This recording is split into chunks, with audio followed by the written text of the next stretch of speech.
attention, regardez votre voisin d'ici la fin de la soirée, si vous voyez quelque chose de curieux. Hein, réfléchissez avant de prendre un rendez-vous après la conférence. Voilà. Alors, pour être sérieux, et avant de présenter notre conférencier d'aujourd'hui, quelques petits mots comme d'habitude sur nos prochaines activités. Sur le tableau, je ne sais pas si vous pouvez lire de là, parce que j'ai des crayons pas très bonnes. Nous avons en février une activité du type atelier, c'est-à-dire Yael Nazé va nous rappeler le principe d'un astrolabe. C'est une sorte de précurseur d'un planétarium, si vous voulez, portable. Et c'est un atelier parce que ceux qui sont là, qui voudront bien mettre un peu la main à la pâte, pour pouvoir construire avec une paire de ciseaux, une attache parisienne et quelques papiers et cartons, vont pouvoir construire leur astrolabe et partir avec. Voilà. Donc ça, c'est le 10 février à 20h, ici même. Une semaine après, conférence plus vite que la lumière, point d'interrogation évidemment. J'avais entendu parler de ces neutrinos qui éventuellement iraient plus vite que les photons lumineux entre Genève et l'Italie. C'est très controversé et notre ami Marco Sergi qui est en train de fouiller la littérature, les dernières nouvelles, pour vous en dire plus. Moi, ce que je dirais simplement, c'est que s'il y a moyen d'aller plus vite que la lumière, bien, ça va intéresser grandement les extraterrestres de Pierre Maguin, hein, qui pourraient venir encore plus vite nous trouver. Ça n'engage que moi. Hein. Alors, merci à Pierre d'avoir préparé cette conférence. Il avait d'abord présenté un séminaire à l'Institut d'astrophysique et de géophysique devant des étudiants, des scientifiques, et on a trouvé ça vraiment très intéressant. Alors, et la publicité a été bien faite un peu partout, notamment dans le spectacle à toute boîte qui s'est trouvé à Liège. Le journaliste a même été recherché, le faux réalisé à l'Institut d'astrophysique par Pierre Maguin et Marc Remy en 1990. Et sinon, ils ont reproduit donc notre présentation de la conférence où il est dit que Pierre Maguin est ici à deux titres, si vous voulez. Où sont les extraterrestres, ou bien ils sont très loin, sur une planète autour d'une autre étoile. Et c'est là qu'il faut les chercher, les écouter, les regarder éventuellement. Ou bien ils sont très près de nous, et il y a encore des gens qui le croient, réellement, sincèrement. Nous n'avons pas encore eu, mais peut-être tout à l'heure. Et donc, sur ces deux pistes-là, si vous voulez, Pierre Maguin a des arguments à présenter. Pour la première piste, recherche de planètes, des exoplanètes, comme on les appelle, eh bien, son groupe de recherche est très actif dans la recherche de ses compagnons d'étoiles qui pourraient éventuellement abriter la vie. Première chose. Deuxièmement, dans son groupe, on analyse avec énormément de soin les images. Donc on fait du traitement d'images. Et donc c'est un peu à ce titre qu'en marge de ses travaux scientifiques, Pierre Maguin s'était intéressé à la fameuse photo de Tirchin dont il va vous parler tout à l'heure. Voilà, je crois que moi j'ai tout dit. À lui la parole. Merci Pierre. Merci André.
Bonjour à tous et merci d'être venus si nombreux, comme le disait André.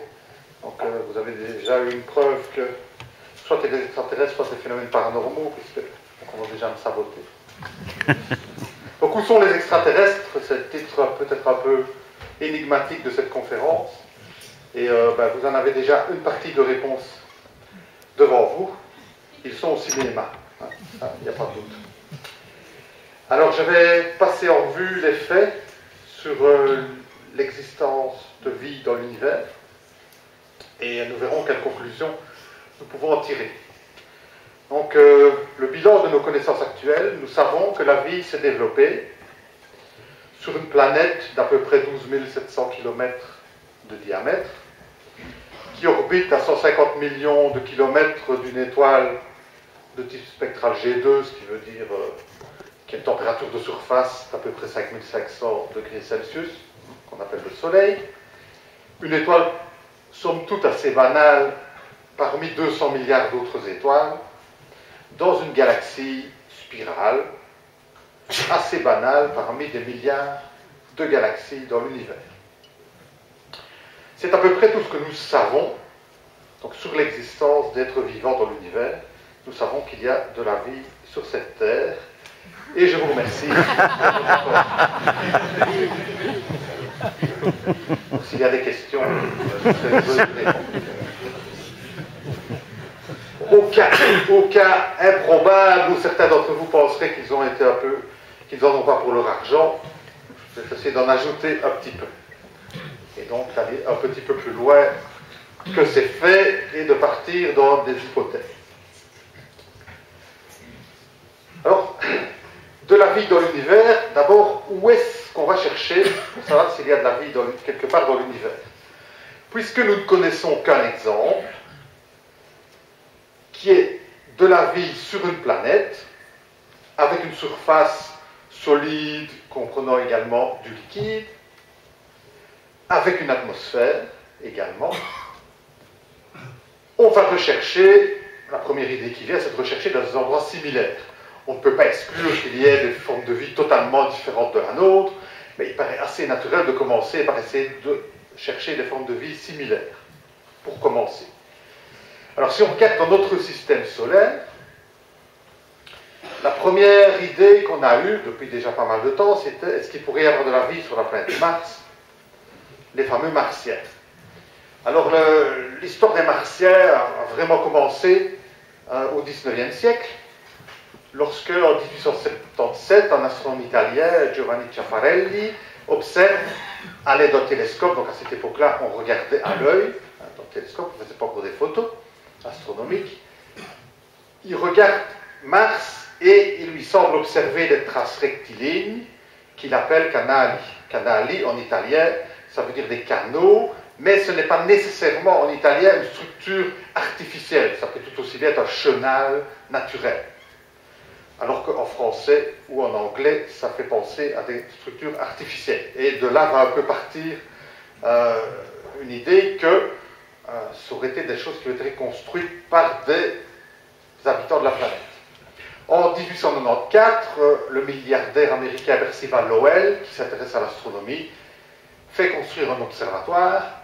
Il s'en sert pour observer la planète Mars. Lui aussi observe des traces rectilignes. Et il en conclut que ces traces rectilignes, dont vous voyez une carte dressée par Lowell ici, sont des canaux qui ont été construits par les Martiens pour irriguer les terres arides, parce que Mars c'est la planète rouge, donc on imagine déjà à cette époque que ça doit être assez désertique, du sable, mais il y a des calottes glaciaires avec de la glace, et donc on pense que ça pourrait être des canaux qui ont été construits pour amener l'eau depuis les pôles jusqu'aux régions plus proches de l'équateur, et pour aider aux Martiens à vivre sur leur planète.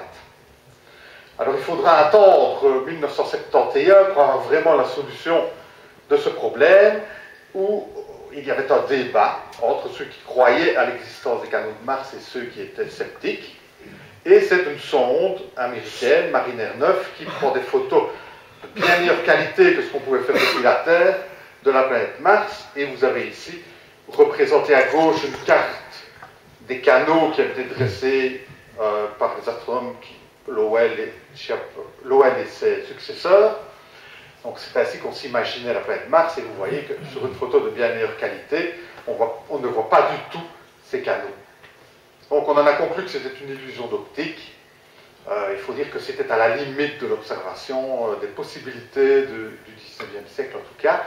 Donc quand on est à la limite, on fait des hypothèses qui ne s'avèrent pas toujours vérifiées, et exit les canaux martiens, et donc exit avec eux nos petits amis, les petits bonshommes verts de la planète Mars. Alors, pour le reste, dans notre système solaire, on sait qu'il y a de la vie sur Terre, mais à part la Terre, les astronomes actuellement pensent qu'il reste une certaine possibilité qu'on puisse rencontrer une vie primitive. Je crois qu'aucun scientifique sérieux ne pense qu'on puisse rencontrer une vie évoluée dans notre système solaire. Alors, les endroits qui paraissent les plus propices, ça reste la planète Mars, où peut-être y aurait-il eu dans le passé, à une époque où il y avait de l'eau liquide à la surface de Mars, ce qui n'est plus le cas actuellement, peut-être une vie, par exemple microbienne, aurait-elle pu se développer. On n'en sait toujours rien, on cherche, mais on n'a toujours pas de réponse. Europe, qui est un des satellites de Jupiter, qui a une surface de glace, en dessous de laquelle on pense qu'il y a un océan de boue ou d'eau plus ou moins sale, et on pense que c'est peut-être une possibilité qu'il y aurait de la vie dans cet océan sous la croûte de glace d'une centaine de kilomètres d'épaisseur. Sur Titan, qui est le plus grand satellite de Saturne, qui a une atmosphère d'une densité comparable à celle de la Terre. Donc vous avez une photo ici de la surface de Titan qui a été prise par la sonde Huygens qui a atterri sur Titan il y a quelques années, où on voit des blocs qui sont faits des blocs de glace, pas des blocs de rochers. Et il y a des rivières, des mers, mais qui sont de méthane et pas d'eau. Alors bon, on se dit que Titan, c'est peut-être un endroit aussi où on pourrait trouver une vie dans le système solaire. Un des problèmes principaux, c'est qu'à la fois sur Europe et sur Titan, c'est qu'il y fait très froid. Et donc, c'est pas très favorable pour que les réactions chimiques se produisent à un taux élevé. Et donc, c'est pas très favorable à l'évolution d'organismes et tout ça, mais ça reste des possibilités. Mais, bon, s'il reste une possibilité de vie primitive dans le système solaire, on pense qu'il n'y a certainement pas de vie complexe. Maintenant, quand on parle de vie complexe, qu'est-ce que ça veut dire une vie complexe? Quel degré de complexité doit-on chercher, hein? Qu'est-ce que c'est qu'une vie vraiment complexe?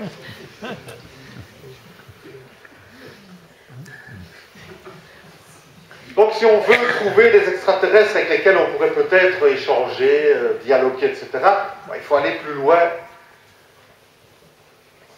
que notre système solaire.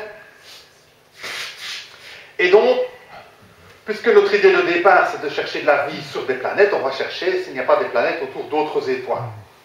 Alors c'est une quête très récente, et elle a véritablement commencé en 1995, lorsque Michel Mayor et son étudiant en thèse Didier Queloz ont découvert la première planète qui orbitait autour d'une étoile normale. 3 ans avant, on avait découvert des planètes autour de pulsars, donc d'étoiles à neutrons, mais on n'imagine pas vraiment de la vie dans ce cas-là. À partir de la découverte de Mayor et Queloz, on peut se dire maintenant, on sait que le Soleil n'est pas la seule étoile autour de laquelle il y a des planètes, et donc ça ouvre des possibilités de rechercher la vie ailleurs dans l'univers. À l'heure actuelle, on en connaît plus de 700 exoplanètes. Donc, exoplanète signifie une planète qui tourne autour d'une étoile autre que le Soleil. Le Soleil n'étant qu'une étoile parmi 200 milliards de la galaxie. Parmi ces exoplanètes, la plupart sont des planètes géantes, parce que c'est toujours plus facile de détecter quelque chose de gros et massif que quelque chose de petit. Donc c'est normal qu'au début, on détecte surtout des planètes géantes. Parmi celles-là, on a quelques planètes qu'on appelle les super-terres, qui sont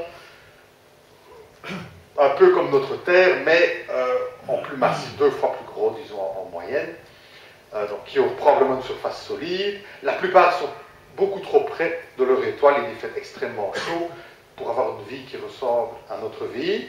Mais parmi celles-là, on a quelques candidats qui commencent à apparaître de planètes qui situerait dans ce qu'on appelle la zone habitable, et on considère zone habitable la zone autour d'une étoile où la température est telle que l'eau peut se trouver à l'état liquide. Donc, puisque l'eau est un excellent solvant, idéal pour les réactions chimiques, et que sur Terre, la vie s'est développée dans l'eau, on se dit, on va d'abord chercher ce genre de vie-là, et donc on commence à avoir quelques candidats qui pourraient être des planètes dans laquelle la vie, telle que nous la connaissons, ou ce genre de vie-là, pourrait se développer. Alors, si on pense qu'il peut y avoir, donc, maintenant on sait qu'il y a des planètes ailleurs autour du Soleil, donc, et on n'a pas attendu, d'ailleurs, de découvrir des planètes autour d'autres étoiles pour se dire qu'on pouvait éventuellement essayer de communiquer avec d'éventuels extraterrestres. Alors, bon, on a essentiellement deux moyens. Soit on se déplace jusque-là, donc il faut arriver à faire des voyages intersidéraux. Bon, on voit beaucoup ça au cinéma ou dans les romans de science-fiction, etc. Mais à l'heure actuelle, notre technologie, on est encore très très loin d'y arriver. Donc ce n'est pas du tout dans nos possibilités. On peut se déplacer dans le système solaire, mais aller jusqu'aux autres étoiles, ce n'est pas du tout dans nos possibilités. Par contre, communiquer par ondes électromagnétiques, et en particulier par ondes radio, ça c'est dans nos possibilités. Et en plus, l'avantage des ondes radio, c'est comme toute radiation électromagnétique, elle se propage à la vitesse de la lumière qui est jusqu'à preuve du contraire, la vitesse la plus rapide que l'on peut atteindre. Donc, jusqu'à preuve du contraire, on ne peut pas envoyer un signal ou se déplacer plus vite que la vitesse de la lumière. Peut-être que dans le futur, on trouvera des possibilités, mais notre science, puisqu'il faut bien qu'on se base sur ce qu'on connaît, notre science nous enseigne que la vitesse de la lumière semble être la vitesse limite. Si on peut communiquer à la vitesse de la lumière, ben c'est le mieux qu'on puisse faire. Donc, on a lancé, depuis les années 60, ce qu'on appelle les programmes SETI.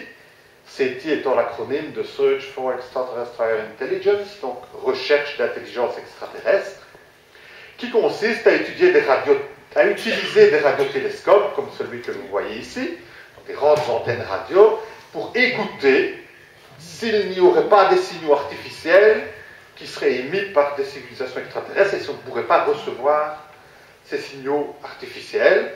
Et si jamais on recevait un signal qui est clairement de nature artificielle, on pourrait dire, ok, il existe des intelligences dans l'univers et on va pouvoir essayer éventuellement d'entrer en communication avec elles.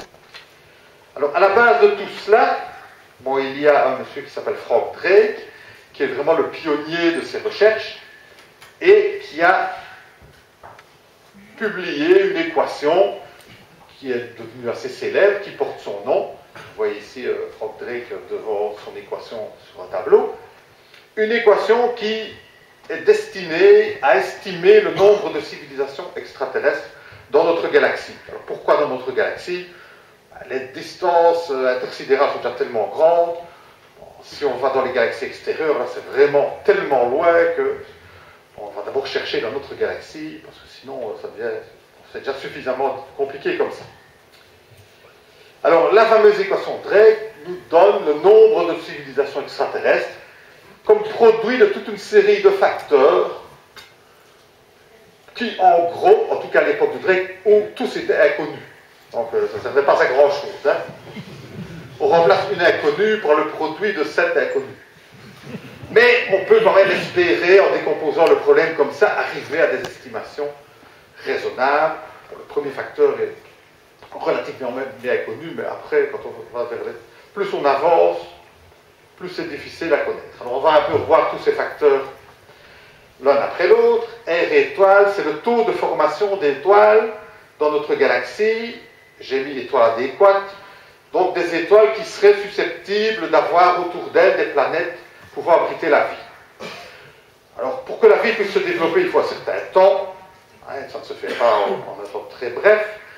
Donc il faut des étoiles qui vivent suffisamment longtemps. Donc on a des étoiles qui sont très massives, que les astronomes appellent de type O, A, B, F, essentiellement, qui vont avoir une durée de vie relativement faible, quelques millions d'années, jusque des centaines de millions d'années, mais bon, ça paraît trop court pour l'évolution d'une vie et la mise en place de civilisations. Donc on va éliminer ces étoiles-là. On va éliminer également les étoiles les moins massives, parce qu'il y a une série de problèmes avec elles, c'est qu'elles sont très peu lumineuses.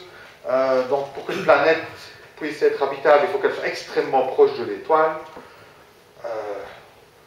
Et il peut y avoir des problèmes de radiation nocive qui viennent de l'étoile, le problème que la planète va toujours tourner la même face vers l'étoile.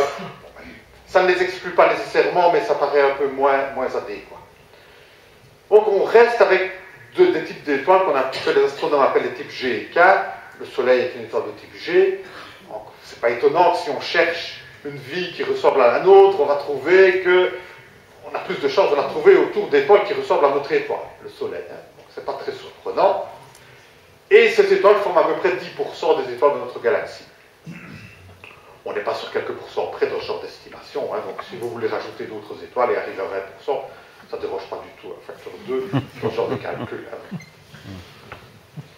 Comme il y a 100 milliards d'étoiles en gros dans notre galaxie, 200 milliards, que notre galaxie est âgée de 10 milliards d'années, donc 10% des étoiles, ça fait 10 milliards d'étoiles,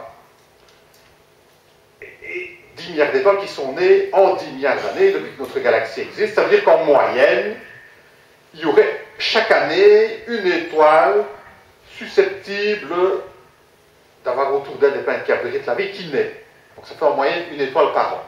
Et donc je vais continuer à mettre tous les facteurs et on verra combien par an, au bout de combien d'années, on va avoir une naissance d'une civilisation extraterrestre éventuelle. Le deuxième facteur, Fp, c'est la fraction d'étoiles qui ont des planètes. Il ne suffit pas que l'étoile ait une bonne température pour pouvoir abriter la vie. S'il n'y a pas de planète qui tourne autour de l'étoile, la vie ne pourra pas se développer sur une planète.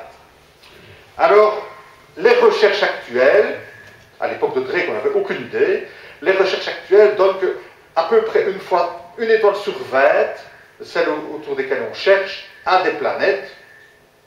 Ce n'est pas encore très précis, mais on va adopter ce facteur 1 sur 20. Ça fait qu'une étoile adéquate ayant des planètes naît tous les 20 ans en moyenne dans notre galaxie. Le troisième facteur, NE, c'est le nombre moyen de planètes habitables par étoile ayant des planètes. Il peut très bien se faire que si une étoile a des planètes, il n'y ait aucune planète qui soit dans la zone habitable ou plusieurs planètes qui soient dans la zone habitable. Alors, bon, il faut une planète, pas une planète gazeuse dans la zone habitable, ça ne sert à rien. Si vous avez une planète du genre de Jupiter ou Saturne, sans surface solide ou liquide, ça ne va pas fonctionner. Donc, une planète avec une surface solide, ce qu'on appelle une planète tellurique, qui ressemble à la Terre, il faut qu'elle soit suffisamment massive pour retenir son atmosphère. Par exemple, la planète Mars, qui est un peu la limite de la zone habitable, étant plus petite que la Terre, avec donc une gravité moins intense, a été incapable de retenir son atmosphère et il lui reste presque rien comme atmosphère. Et donc, il faut une certaine masse.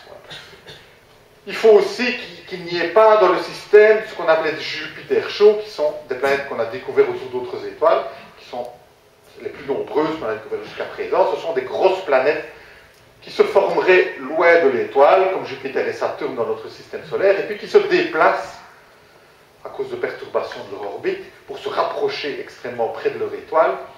Si ça se passe, il n'y a aucune chance que des planètes comme la nôtre dans la zone habitable y restent parce qu'elles vont se faire éjecter lors de la migration de ces grosses planètes. Donc tous ces systèmes avec des Jupiters chauds, on pense qu'ils ne peuvent pas avoir de planètes telluriques dans la zone habitable, donc il faut les éliminer. Donc j'estime, chaque fois je mets mes estimations, souvent c'est un peu pifométrique, chacun peut mettre les siennes et faire le calcul. Donc toutes les estimations que je donne n'ont aucune autre valeur que ce que moi je pense, comme étant le plus raisonnable. J'essaie chaque fois de ne pas être trop optimiste ni trop pessimiste pour voir à quoi on arrive, et chacun a le droit de prendre cette équation et de mettre tous les nombres qu'il veut. Il faut que les nombres soient possibles et raisonnables. Là, si vous mettez une fraction plus que 100% ou moins de 0%, ça ne va pas marcher. Tant qu'on est raisonnable, on peut faire ce qu'on veut. Donc 1 sur 10, comme on avait tous les 20 ans, maintenant ça nous amène une tous les 200 ans. Nombre suivant, la fraction de planètes habitables où la vie se développe. Donc nous avons des planètes où il y a une atmosphère, où il y a des océans éventuellement. Est-ce que la vie va nécessairement se développer? Qu'est-ce qu'on en sait? Pas grand-chose. Tout ce qu'on sait, c'est que sur Terre, la vie est apparue assez vite dès que les conditions ont été remplies. Pas tellement longtemps après la formation de la Terre, quand il y a eu les océans, etc., on constate, en examinant les fossiles les plus anciens, que la vie microbienne est apparue assez vite. Donc, en se basant sur ce seul exemple que nous avons, on peut se dire, ok, ça a l'air assez automatique. Si les conditions sont réunies à l'apparition de la vie va probablement apparaître. Donc je mets une fraction assez grande, proche de 1. J'ai mis 1,5 pour se dire que ça ne va pas nécessairement apparaître. C'est une chance sur 2 pour moi, pour être raisonnable. Donc ça ferait une tous les 400 ans. Donc tous les 400 ans, dans l'univers, apparaîtrait la vie, d'après mes estimations en moi. Vous pouvez toujours remplacer par les vôtres. Fraction FI, fraction de planète où la vie évolue vers l'intelligence. Donc la vie apparaît. Quelle est la probabilité que la vie évolue vers l'intelligence? Là, première étape, il faut que les organismes unicellulaires qui apparaissent se développent vers des multicellulaires. Si on regarde l'histoire de la vie sur Terre, on constate qu'il a fallu entre 2,5 milliards d'années et 3 milliards d'années pour que des organismes multicellulaires apparaissent. Donc, la vie est restée pendant plus de 2,5 milliards d'années à l'état unicellulaire. Bon, si elle y est restée 2,5 milliards d'années, pourquoi pas 4 ou 5? Il y aurait toujours que de la vie unicellulaire. Donc il est peut-être possible que la vie apparaisse assez facilement, mais qu'elle reste à un état primitif. Parce que sur Terre, c'est ce qu'elle a fait pendant la plupart du temps. Maintenant, s'il apparaît une vie complexe, quelle est la probabilité qu'elle évolue vers l'intelligence? D'abord, c'est pas trop. Moi, je suppose 1% ici. Bon, je lance ça, franchement, donc ça ferait une étoile adéquate tous les 40 000 ans. Et pour moi, c'est le point le plus... J'ai vraiment le plus mal. Bon, là, vous pouvez mettre 10 fois plus, 100 fois plus, 10 fois moins, 100 fois moins, pas plus que 100 fois plus, hein, parce que c'est pas dépasser 1, hein, 100% de probabilité. Mais bon, là, je suis ouvert à tout, franchement, c'est vraiment très difficile. Alors, FC, fraction des formes de vie intelligentes qui développent une civilisation technologique. Le but, c'est de communiquer avec. Hein. Donc, s'ils ne développent pas de technologie, on ne va pas pouvoir échanger des messages radio, etc. Alors, quelle est la probabilité qu'une forme de vie intelligente développe une civilisation technologique? Moi, pour ma part, je pense que c'est assez probable. Et je vais prendre un facteur, je mets 0,4, donc pas trop loin de 1. Pourquoi j'ai pris 0,4 pour arriver à un nombre rond, hein, si vous voulez. Ça pas l'important.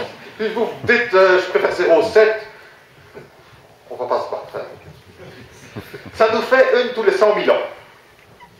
Donc, d'après mes estimations, il est possible que tous les 100 000 ans, une civilisation extraterrestre technologique apparaisse dans notre galaxie. Donc, c'est à ça que j'arrive. Vous remplacez le nom par celui que vous voulez.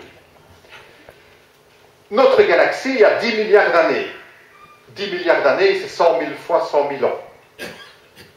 Donc, ça veut dire que sur les 10 milliards d'années de notre galaxie, d'après mon estimation, que pour moi j'estime la plus raisonnable, ni trop pessimiste, ni trop optimiste, il y aurait 100 000 civilisations technologiques qui seraient apparues dans notre galaxie. Alors, si vous êtes optimiste, en changeant le nombre dans les calculs, vous pouvez arriver raisonnablement à 1000 fois plus, si vous êtes un peu optimiste partout. Si vous êtes pessimiste, vous arrivez à 100 000 fois moins, c'est-à-dire eux. Hein. Moins, vous exagérez, hein, parce que vous nous éliminez, on est toujours là. Donc, la gamme est quand même grande. Hein. Maintenant, ok. Donc, il peut y avoir des civilisations technologiques pour communiquer avec eux. Pour que deux civilisations technologiques puissent communiquer entre elles, la moindre des choses, c'est qu'elles soient là en même temps. Hein? Si une civilisation technologique apparaît, qu'elle disparaît avant qu'une autre apparaisse, elles ne vont pas pouvoir communiquer. Donc, il y a le dernier facteur, L, pour life en anglais, lifetime, qui est la durée de vie moyenne d'une civilisation technologique. Donc, pour que deux civilisations puissent communiquer dans notre galaxie, d'après mes estimations, il faudrait que leur durée de vie soit supérieure à 100 000 ans. Sinon, qu'est-ce qui va se passer?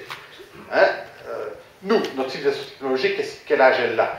De civilisation technologique, j'entends ici, depuis qu'on est capable d'échanger des messages par radio. Donc, en gros, c'est 100 ans. On ne va pas chicaner sur 2, 3 ans ou 10 ans. Donc, notre civilisation, elle a 100 ans. Il faut durer 1000 fois plus. Je ne suis pas sûr qu'on est parti pour le faire.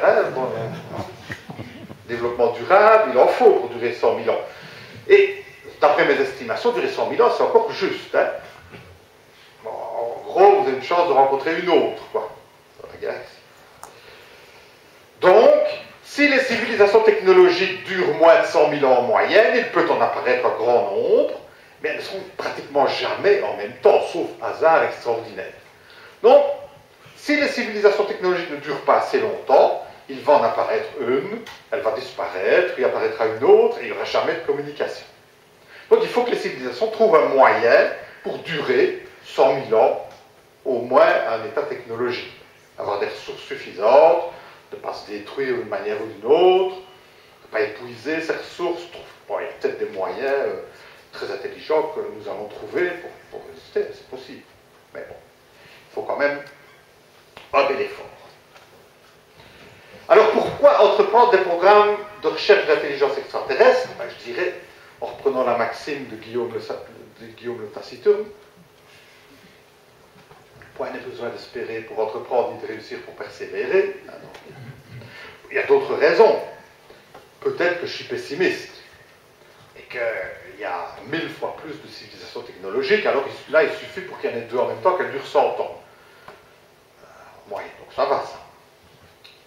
Puis qui ne risque rien à rien, il faut risquer. Et puis les grandes découvertes, souvent il faut être un peu fou, souvent il faut de la chance aussi, pour devenir un grand découvreur. Christophe Colomb a découvert l'Amérique en croyant aller en Chine. Donc, souvent on se trompe et puis on fait quand même une découverte.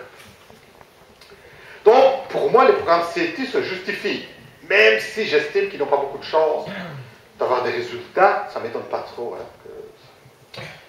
Maintenant, un des problèmes qui se pose à ces programmes CETI, c'est on cherche des signaux artificiels, et comment est-ce qu'on va reconnaître qu'un signal est artificiel et émis par une autre civilisation?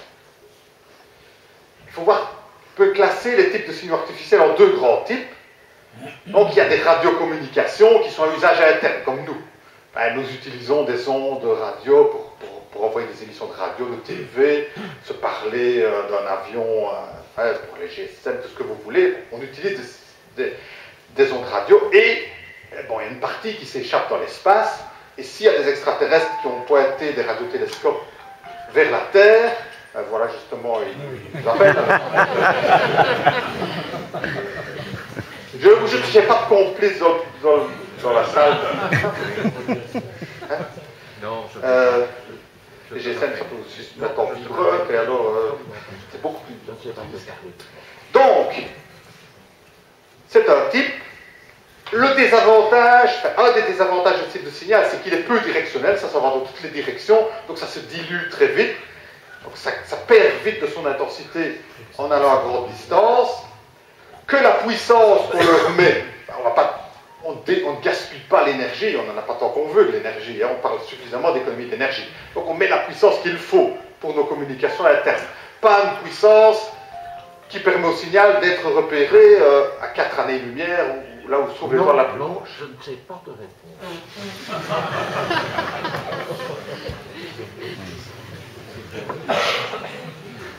Bon. Nous avons la réponse. La tentative de communication sur les extraterrestres se solde par une refus de répondre. Ça serait quand même le comble qu'on a.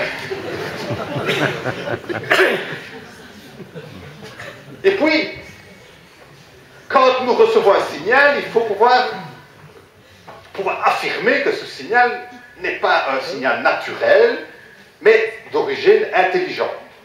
Alors, si on regarde les signaux que nous, on émet comme ça par hasard, pas toujours évident que si un extraterrestre l'écoute, il va reconnaître que c'est une civilisation intelligente qu'il a émise.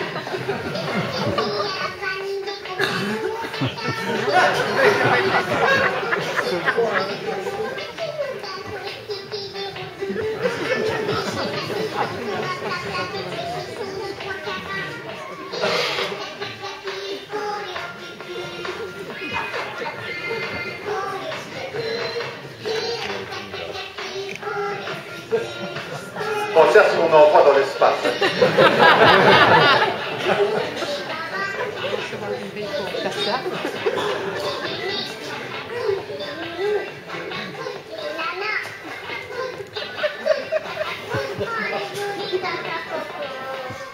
Bon, tout le monde a entendu quelqu'un frotte comme moi, ça va, on peut arrêter.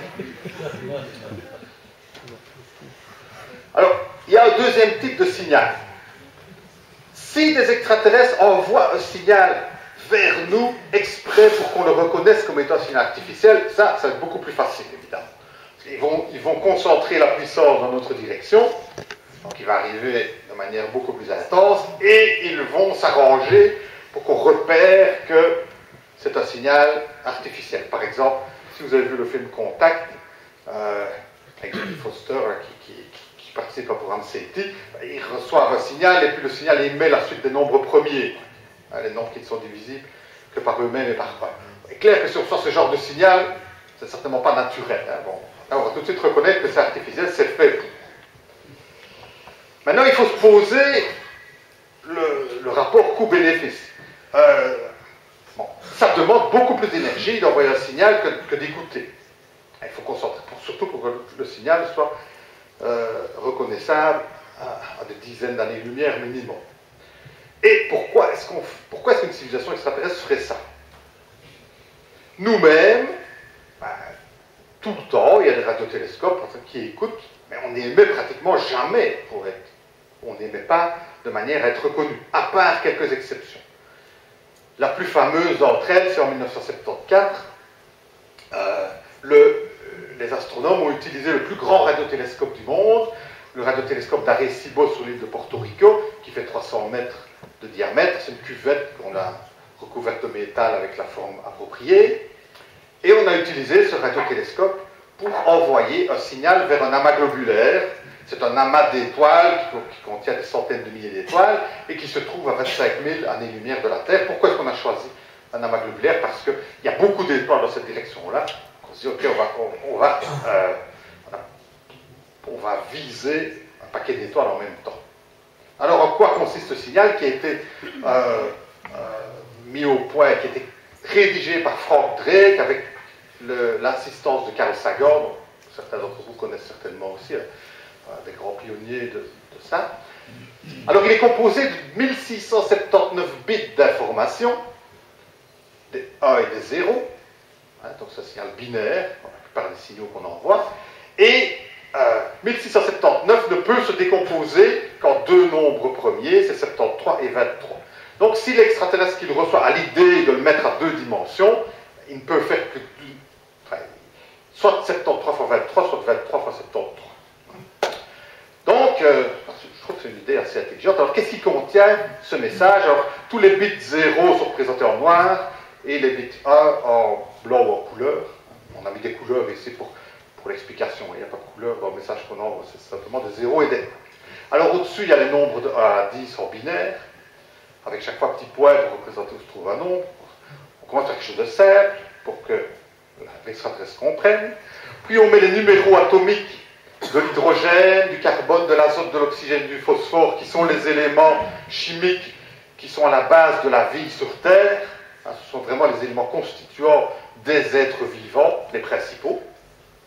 Puis, on met les formules moléculaires des nucléotides, donc les constituants de l'ADN, adénine, thymine, cytosine, guanine, tout ça.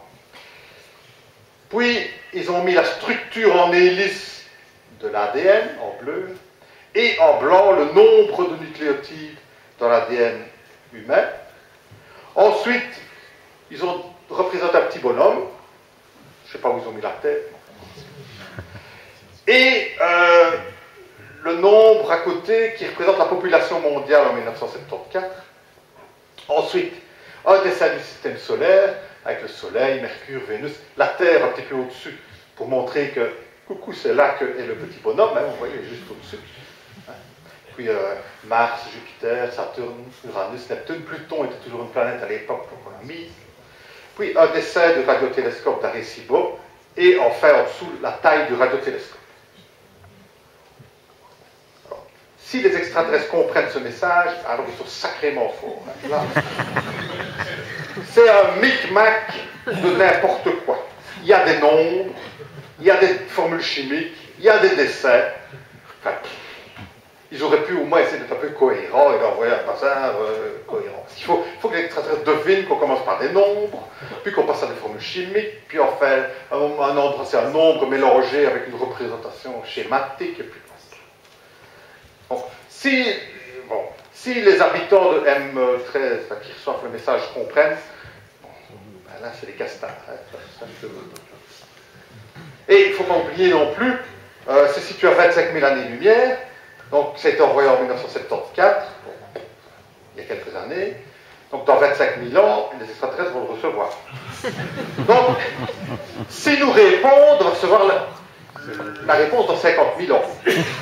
Attention, dites bien à vos enfants qui disent à leurs enfants, dans 50 000 ans, il faut être à l'écoute de M13. Parce que s'ils nous répondent et que nous, on n'écoute même pas, on va avoir l'air de quoi dans la galaxie? De grossier personnage, hein, franchement. Attention, dans 50 000 ans. Hein. Les radiotélescopes VM13, il faut les pointer. Donc les résultats des programmes CT jusqu'à l'heure actuelle, voilà le résumé. Hein.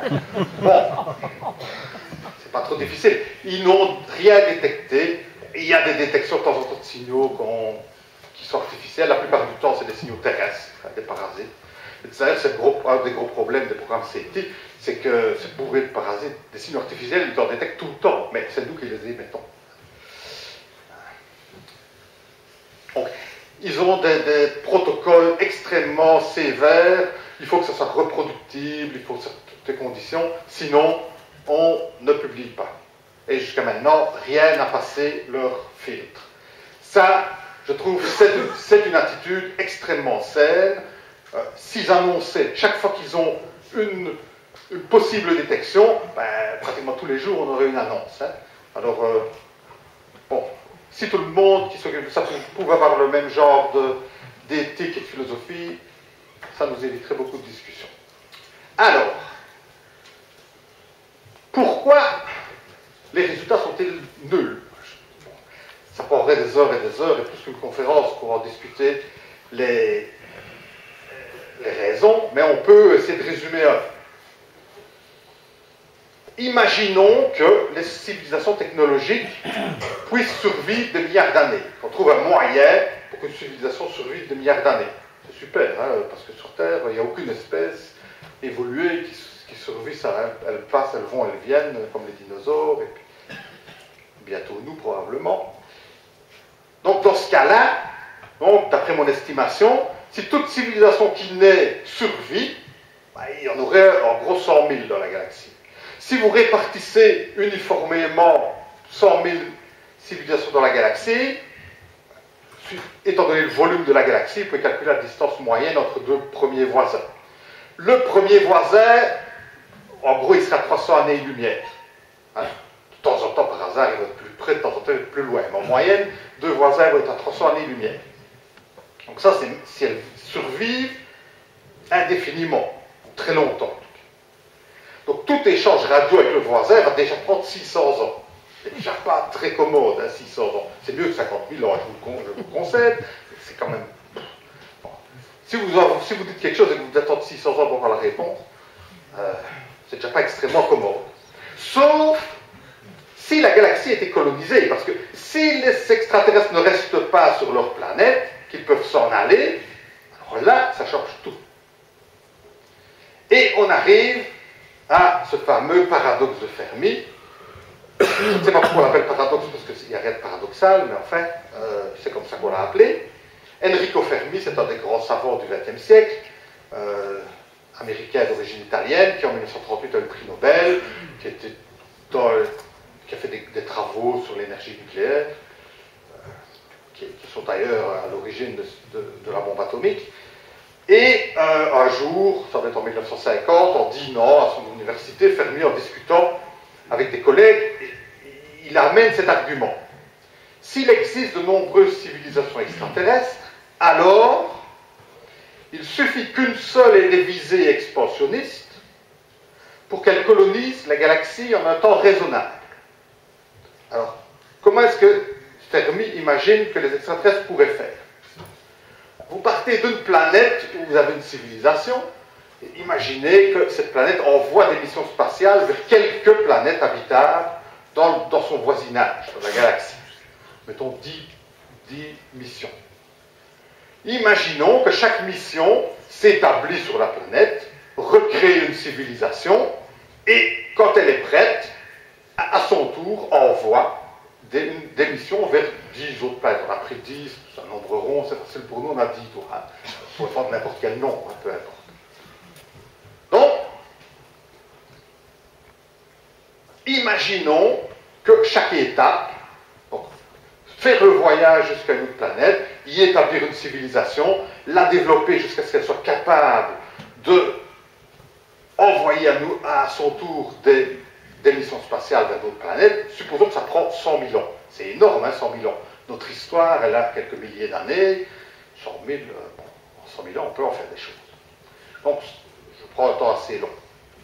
Donc, après 100 000 ans, donc 10 planètes sont colonisées. On a envoyé les missions, les civilisations sont réétablies sur les 10 planètes, elles sont prêtes à renvoyer.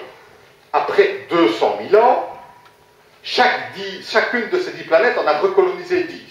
10 fois 10 égale 100. Après 300 000 ans, chacune des 100 en a recolonisé 10. 10 fois 100 égale 1000. Etc. C'est ce qu'on appelle une croissance exponentielle. Hein, vous avez la formule.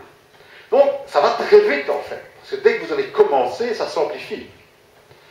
Et si la galaxie contient 100 millions de planètes habitables, j'ai supposé ce que j'ai à peu près supposé, en 800 000 ans, elle l'est colonisée. Alors si vous imaginez qu'au lieu de 100 000 ans, il faut 1 million d'années, ben vous avez en 8 millions d'années, elle est colonisée, la galaxie. Tout ça sont des nombres extrêmement petits par rapport à l'âge de la galaxie, qui est de 10 milliards d'années. Donc, en un temps qui est un clin d'œil à l'échelle de la vie de la galaxie, avec une telle méthode, une civilisation extraterrestre serait capable de coloniser toutes les planètes habitables de la galaxie. Fermi continue son raisonnement. Lorsque notre système solaire s'est formé, le Soleil, les planètes incluant la Terre, il y a à peu près 5 milliards d'années, la galaxie avait déjà 5 milliards d'années. Donc, il y a dans la galaxie des systèmes planétaires qui se sont créés des milliards d'années avant le nôtre. Et donc, si sur certains de ces systèmes planétaires, des civilisations technologiques sont apparues, elles pourraient avoir des milliards d'années d'avance sur nous. Donc, si une seule, il suffit d'une, pas besoin de deux, si une seule a entrepris de coloniser la galaxie, elle a eu le temps de le faire. Alors, le raisonnement de Fermi, c'est, bon, les extraterrestres devraient déjà être là. Or, ils n'y sont pas. Conclusion de Fermi, nous sommes seuls dans la galaxie. Alors,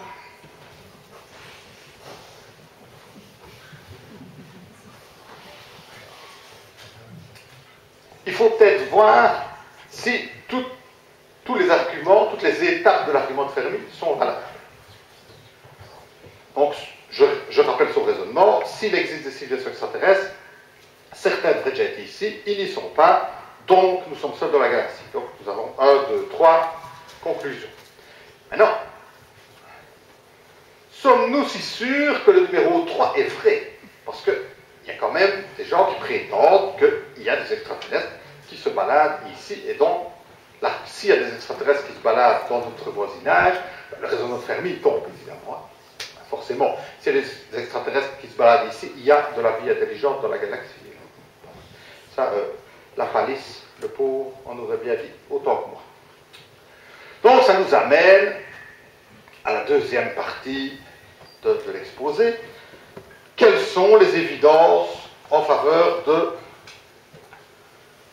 la présence d'extraterrestres sur Terre ou près de la Terre? Donc les fameux ovnis, objets volants non identifiés. L'histoire moderne des ovnis commence le 24 juin 1947. C'est le jour de l'anniversaire de mon fils aîné, mais avec de l'avance. Bon. Sinon, il m'en voudra de l'avoir fait plus vieux que moi. Ce serait quand même bizarre. On peut peut-être aller plus vite que la lumière, mais remonter le temps, c'est encore autre chose. Alors, le 24 juin 1947, un pilote privé américain du nom de Kenneth Arnold, dont vous avez la photo là, observe, lors d'un de ses vols dans ce petit avion, 9 objets qui ressemblent à des ailes volantes. Des ailes volantes, c'est des prototypes qu'on connaissait à l'époque, des espèces d'avions qui n'aient pas de fuselage, mais juste une aile. Et la première idée qui vient, c'est un peu après la guerre, donc c'était le début de la guerre froide. On pense d'abord à des engins russes, mais les performances que Kenneth Arnold prétend que ces engins ont sont beaucoup trop avancées pour la technologie de l'époque. Et dans la description qu'il donne, il avait l'impression que ça se déplaçait en une espèce de rebondissement, comme une pierre ou une soucoupe qu'on lancerait à la surface de l'eau et qui fait des ricochets. Et cette comparaison avec des soucoupes, qui n'étaient pas faites pour la forme, puisque c'était plutôt des ailes volantes, mais pour la manière de se déplacer, a donné naissance au terme de soucoupe volante. Après, on a vu vraiment, prétendu avoir vu des objets qui seraient vraiment des soucoupes. Alors la presse s'empare de ça, fait un large écho à ces observations de Kenneth Arnold. On commence à avoir des ovnis dans tous les États-Unis. L'armée instaure une commission d'enquête et c'est pas l'armée, mais beaucoup de personnes en viennent à suggérer que ces engins seraient d'origine extraterrestre, puisqu'ils montreraient une technologie supérieure à ce qu'on a sur Terre. C'est le début de la première vague d'ovnis modernes. Alors depuis, les ovnis ne nous ont plus vraiment quittés, ils vont, ils viennent, les vagues se succèdent, les témoignages se multiplient, mais le problème c'est que les preuves concrètes manquent cruellement. Bien que on a une série de photos qui sont prétendument des photos d'ovnis, en voilà une qui date de 1952, un ovni qui aurait été photographié dans le New Jersey. OVNI ou frisbee, moi je ne sais rien. Un autre en 1995 au Kazakhstan, je vous montre juste quelques photos. Un qui se serait intéressé à l'éruption du volcan Popocatépetl au Mexique en l'an 2000. Parfois, les ovnis sont même repérés par après sur des photos qu'on a prises dans un tout autre but. On examine la photo et le particulier qui ne regarde pas la jeune fille, il s'aperçoit qu'il y a une tache là dans le fond, il dit « Ah, on a photographié un homme. » Certains pensent que la plupart de ces photos sont des trucages, voilà, bon, ou des canulars. Trucage ou canular, c'est pas pareil, hein. Faites un trucage photo ou vous faites une blague, peu importe, c'est toujours faux dans les deux cas. D'autres y croient, à des degrés divers. Il y a des gens qui croient dur comme fer, il y en a des autres qui y croient plus ou moins. Ce qui arrive souvent, c'est la théorie du complot. On pense que les autorités sont au courant mais nous cachent la vérité. Ça, c'est une soucoupe volante qui s'est écrasée en Sibérie à l'époque de l'Union soviétique. Vous avez des soldats russes qui l'examinent. Mais il n'y a pas que les Russes, les Américains aussi, puisqu'ils avaient autopsié le cadavre de Roswell, hein, le fameux cadavre sur lequel Jacques Pradel s'est cassé les dents dans une émission de TF1, parce qu'on s'est aperçu que tout ça, évidemment, tout ça n'était qu'un gros canular. Alors, quand on s'intéresse au phénomène OVNI, le gros problème, et c'est pour ça qu'il y a débat entre ceux qui sont pour et ceux qui sont contre, c'est la fragilité des preuves. Si les preuves étaient solides, il n'y aurait pas de débat. Tout le monde serait convaincu. C'est parfois aussi, comme la plupart de ces observations sont des témoignages, leur fiabilité. La fiabilité des témoins bon, on n'a pas de raison de penser qu'un témoin n'est pas fiable, mais ce n'est pas une raison pour laquelle il est fiable. Soit qu'il vous fait une blague, soit que lui-même se trompe, il est abusé. Il n'y a pas tellement de personnes qui ont l'habitude de regarder le ciel. Ici, à la Société astronomique de Liège, il y a beaucoup d'astronomes qui regardent le ciel, mais il y a des gens qui n'ont pas l'habitude de regarder le ciel, et quand ils regardent le ciel, ils y voient des choses inhabituelles, puisqu'ils n'ont pas l'habitude. La fiabilité des enquêteurs, bon, il faut qu'elle soit établie aussi. Je ne sais pas si les enquêteurs n'ont pas déjà des idées préconçues. Et je vais, ce qui va certainement intéresser certains dans l'Assemblée ici, illustrer par un exemple où notre petit pays s'est illustré, la fameuse vague belge de 1989-90 en gros, qui a eu des prolongements bien au-delà. Alors, bon, évidemment, je n'ai pas le temps de rentrer dans les détails, malheureusement. Je vais résumer très brièvement. Sinon, on est encore là à minuit. Alors, le 29 novembre 1989, à la tombée du soir, 2 gendarmes de la brigade de Eupen, dont voici la photo d'un, aperçoivent un énorme engin triangulaire à côté de la route. Ils sont dans leur voiture, leur conduite, et puis ils s'aperçoivent un énorme engin à côté de la route. Et cet énorme engin a 3 phares qui éclairent la prairie voisine comme en plein jour. Mais ils comparent l'éclairage d'un stade de football. Et en plus des 3 lumières disposées en triangle, il y a une lumière rouge au centre qui est un peu plus faible et qui clignote. Alors d'autres témoins rapportent des observations semblables. La presse y fait tout de suite largement écho. Et la SOBEPS, Société belge d'études des phénomènes spatiaux, qui est une société pas de professionnels, mais d'amateurs d'OVNI, prend l'étude des cas en charge et devient l'interlocuteur privilégié des autorités. Donc voici Michel Bougard, le président à l'époque, Patrick Ferret, que je salue, responsable des photos, Léon Bronick, bienvenue également, consultant, professeur à l'Université libre de Bruxelles, Auguste Messen, professeur émérite maintenant à l'Université catholique de Louvain. Ces deux-là sont des physiciens universitaires. Pendant plusieurs mois, des centaines de témoignages affluent. Je n'ai pas pris tout le monde, j'avais trouvé plus facilement la photo. Bon, c'est biaisé un peu par le hasard. Puis j'ai pris des illustres aussi.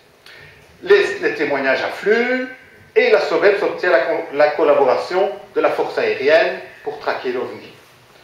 Alors il y a des vols dans des avions équipés de radars, mais il y a surtout des chasseurs F-16 qui se tiennent prêts à décoller si l'OVNI est repéré. Et dans la nuit du 31 au 31 mars 1990, le phénomène se produit. 2 F-16 de la force aérienne décollent à la poursuite de l'OVNI. Le radar de l'un d'eux enregistre des échos qui semblent montrer des accélérations foudroyantes. Bon, il n'arrive pas à rattraper l'OVNI. Normal, une technologie beaucoup plus avancée que la nôtre. Et puis, malheureusement, on perd l'enregistrement du radar d'un des deux. On est en Belgique, il ne faut pas trop demander. On fait ce qu'on peut, bon, 1 sur 2, c'est déjà facile. Le professeur Messen analyse les écho-radars et conclut, pour être sûr de bien répéter, je copie texto ce qui est publié par lui, toute autre explication que celle des ovnis est exclue à pratiquement 100%. Un député européen de l'époque se laisse convaincre de l'importance du problème et propose à l'Europe de créer une commission pour l'étude des ovnis. Ce député européen a fait carrière depuis et je suppose que tout le monde le reconnaît. Comme quoi, les extraterrestres amènent à tout. En août 1990 apparaît une photo de l'OVNI qui aurait été prise dans le village de Petit Rochet, près de Verviers, soit le 4, soit le 7 avril 1990. Et voici une reproduction de cette photo qui montre 3 phares et puis une lumière au centre qui est plus rouge et un machin assez compliqué en fait. La SOBEPS